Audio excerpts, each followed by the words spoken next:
na-epempe special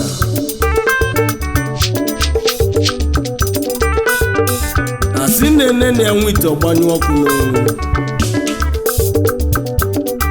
osisi enela anya ọdịda okwu n'igo n'eziokwu egwu onye ọma tochukwu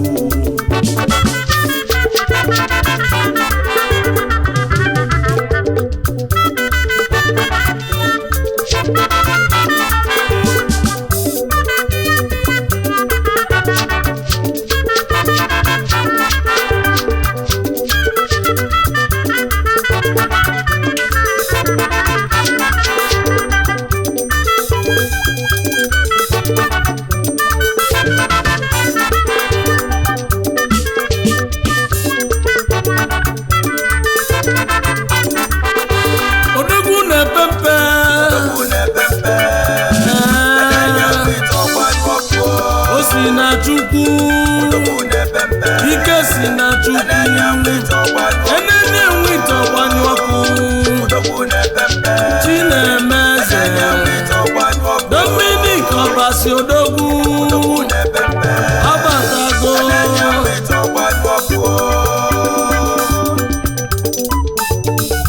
mana o nwere onye ma isi ga-echi eze onye si n'ike adịrọ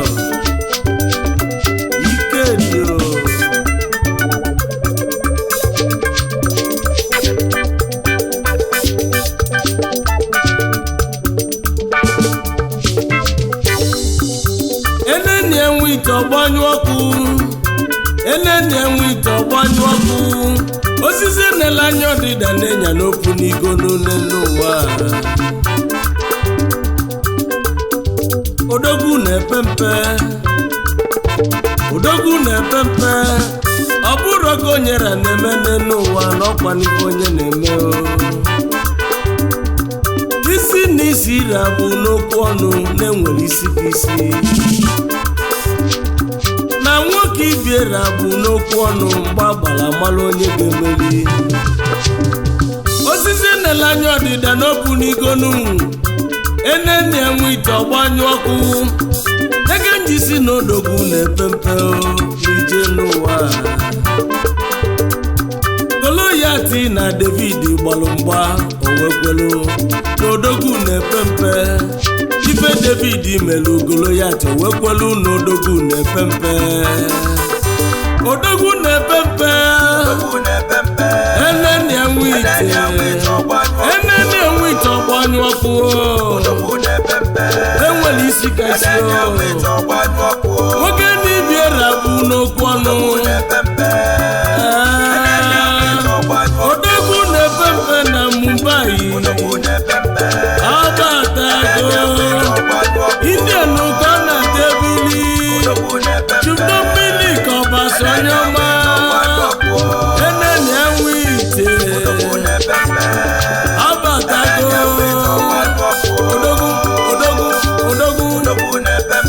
ibi na Amerika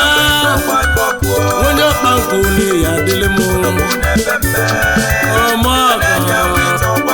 onye odogwu na-epempe onye ọkpankwu n'Enugu ọgaranya obi dị ọcha abatago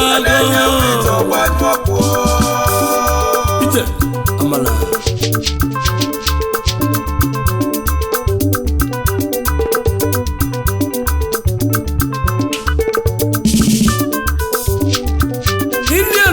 na-ejenu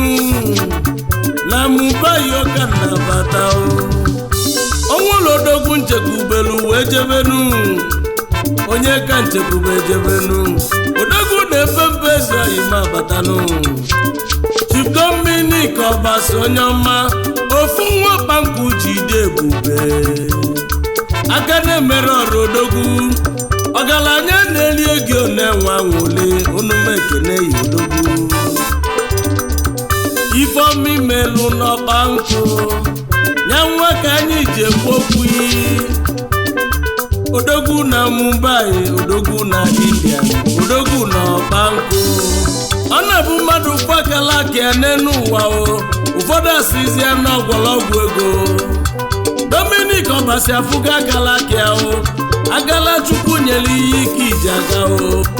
maka gịnị ife ụwa si n'akala aka o si na Chukwu mgbe ị na-ata afụfụ n'enu ụwa o onye bịanyere ya aka o odogwu na-epepe na ugo ya efe n'igonu ugo gbuzue n'enu ụwa ọchake ndị ilo na-achụ ya kwụ ya na-abụ ụba o agwelisi ka nna ya Chukwu odogwu na-epepe ike si na Chukwu nwa banku jide ebube o mere olodogwu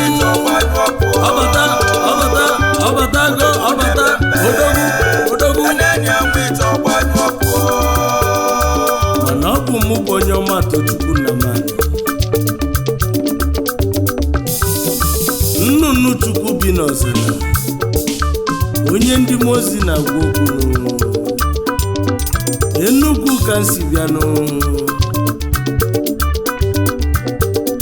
mana Amagunze bụ obodo m Amagunze dị na Nkanụ mana Nkanụ dị n'Enugu asị na ọ bụ nwanne ozu na wozu arụ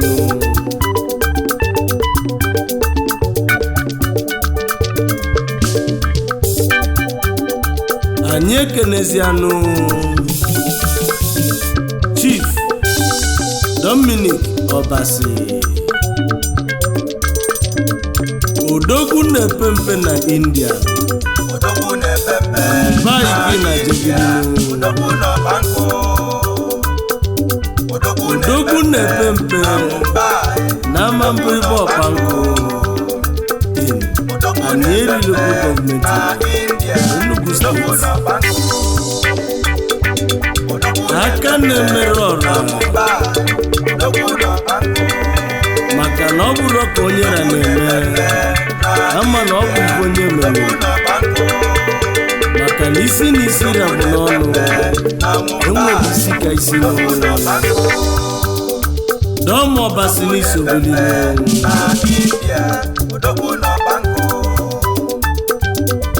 ife ụwa si n'akala aka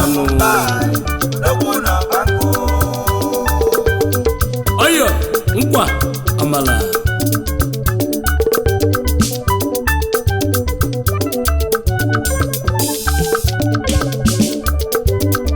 odogwu na-epepe si m ụlọte nne ya n'ọnwụ melụ ncha maka gịnị na ọ bụ otu dike mụlụ odogwu nwa ya kwa nna anyị elotezienu late Chief Godwin Obasi Godi Ude na nwa ya ilotere inu anyị si ka mkpụrụ obi izulite na ndụkwanụ ebe ị nọ ma ị nọdụ mmanụ odogwu na-epepe si mụ kenelie nne ya ezinne mụrụ ezi nwa onye ga-emele onye ka nne mụrụ ya n'afọ nwanyị ọma ezinne Mrs. Evelyn Obasi nwanyị ọma asị na ọ bụ ezinne mụrụ ezi nwa nwunye Godi Ude na nwa unu Godwin Obasi odogwu na-epe mpe na nyasị m wole egwu m kene unu osi m wolukwa egwu m kenele stepmother ya Mrs. Ifeoma Obasi na nwa ya ilotele unu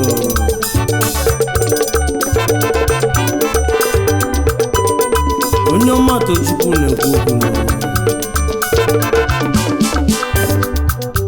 ejebe si ka alụ n'eze o ekolu na si ka alụ n'eze o unu ma na-ekene eze bụ igwe n'ihi ya dị ahụ igwe arụ Chukwu ntụma sawa n'ọfọ banku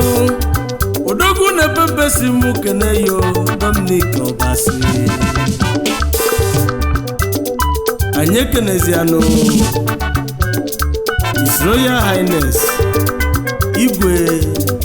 R.A. Chukwu Nkumasa 1 of Banko Igwe n'ihe adịla anyị nụ odogwu na-epepe si mụ je kene odogwu onye ọma o ji eme ọnụ ezigbo mmadụ adịrị ofecha onye ka nna ekene ahụ Chief Dr. Alex Obasi ọnwa na-etiri ọra 1 of Amabiribo Banko the CEO of Alozin Pharmacy Nigeria Limited odogwu na-epe mpe na-ekwunyela ihe maka onwe mmadụ ka o nwere ego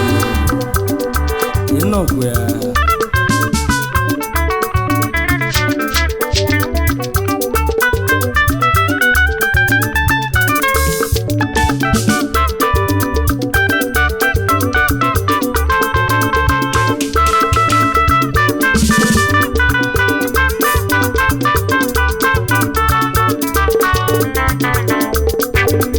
nkwa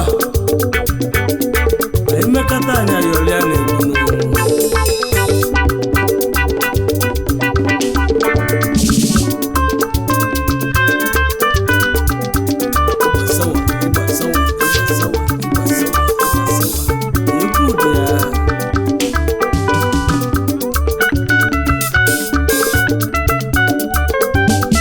onye na mmadụ agba n'ọkụ na-ekwe n'isi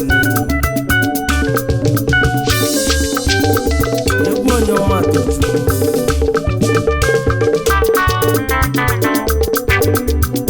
Ogbonna Obasi onye ọma bili Lucky Oyilaga si gaba n'iru onye nweghị ofe mmadụ ka eji aga Ogbonna Obasi Lucky Oyilaga Nigeria Limited esi nwa si ama obodo Banko Anaeri Local Government Enugu State Ogbonna Oyo Amala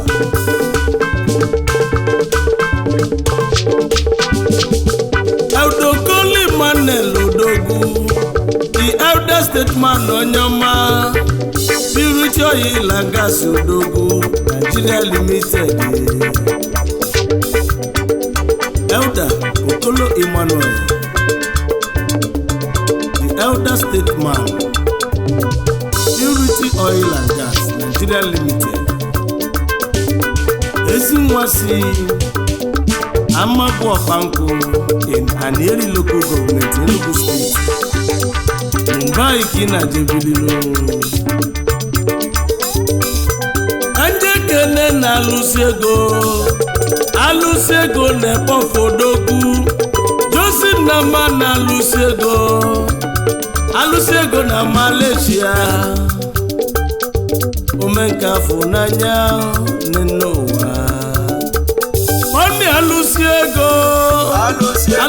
na-ekpofu onye ọma alụsị ego na Malaysia alụsị ego na Malaysia Joseph Nama sobilinu alụsị ego 1 na-ekpofu alụsị ego na Malaysia ọgaranya na-adị eme mkpọtụ odogwu na-epe mpe si mụ kene na mmadụ ka eji aka Nwoshimobuga